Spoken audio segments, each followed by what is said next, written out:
There's an old story about David.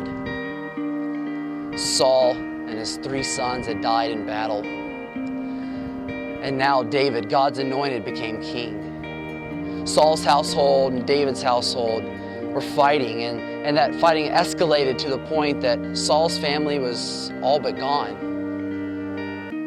David searched for any of them that were left and found that Mephibosheth was the only living relative. So David sent a servant to go find him. And when he found him, I'm sure Mephibosheth's heart sunk when he realized that the king wanted to see him. He probably thought he was going to die. I mean, this guy had already had a rough life. His feet had been crippled when he was a young boy. He lived in a far-off land, really in hiding. And then on top of that, he lived in someone else's home, and he lived with someone else's stuff. Well, when he got to the palace, David greeted him. And David's first words that he said to him were, "Don't be afraid." That's so cool. I bet Mephibosheth was really relieved. And then after that, the blessings were just like heaped on him. He gave him his grandfather Saul's land. He gave him servants. He gave him a place to live in the palace. And all those things are really, really awesome. This is the coolest. He gave him a place at his table to eat with his family. An outcast by blood, redeemed by the King. This is our story, isn't it? I mean, deserving death, but Christ saved us instead. I love Galatians 4. But when the time had fully come, God sent his Son, born of a woman, born under the law. Catch this. To redeem those under the law, that we might receive adoption to sonship. Because you are his sons, God sent the Spirit of his Son into our hearts, and the Spirit who calls out, Abba, Father. So you no longer are a slave, but we're actually called sons. And since you are a son, God has made you an heir. God bought us back. He redeemed us. He paid for our lives with his own. So may we live like the redeemed. And may our hearts be full of gratitude and our lives chocked full of love. And may we share his story with others.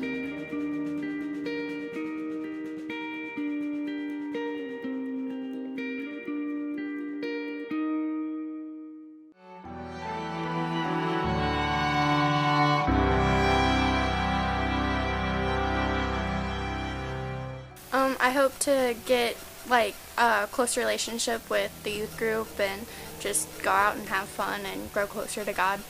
Awesome.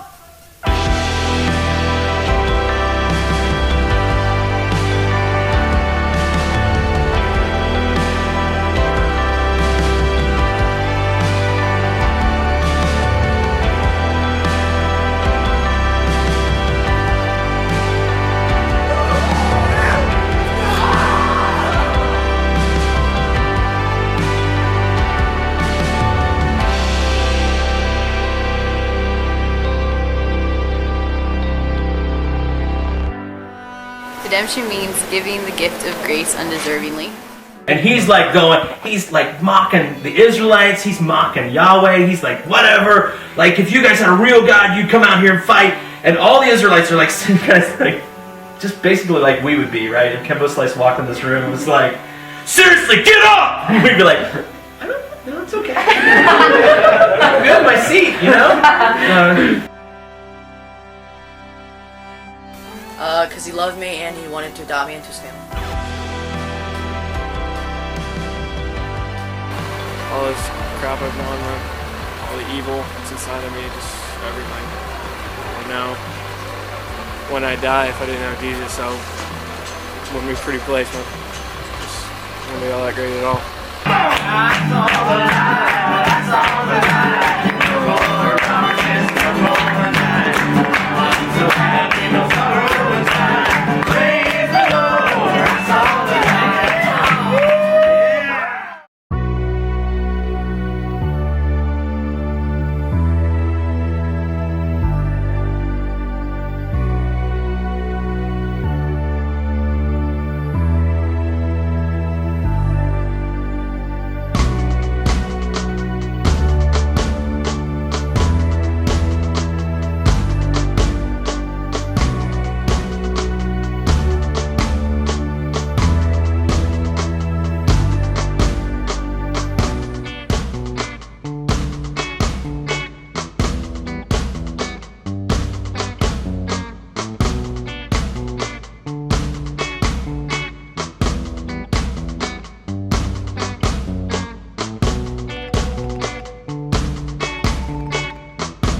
It's because we don't deserve it, and we live in a simple world that we can't just.